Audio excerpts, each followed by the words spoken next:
Nagsagawa ng Black Friday protest ang iba't ibang militanteng grupo at mga estudyante laban sa umano'y katiwalian sa flood control project ngayong Setyembre 12 taong kasalukuyan. Nagsimula ang mga kilos protesta sa EDSA People Power Monument na sinabayan sa University of the Philippines Diliman, UP Manila at Mindiola Peace Arc at sa iba pang bahagi ng Metro Manila.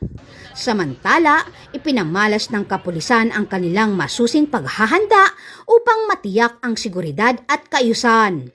Nakaantabay ang mga pulis sa mga pangunahing lugar kabilang ang Senado, Batasang Pambansa, DPWH Main Office, EDSA Shrine at People Power Monument.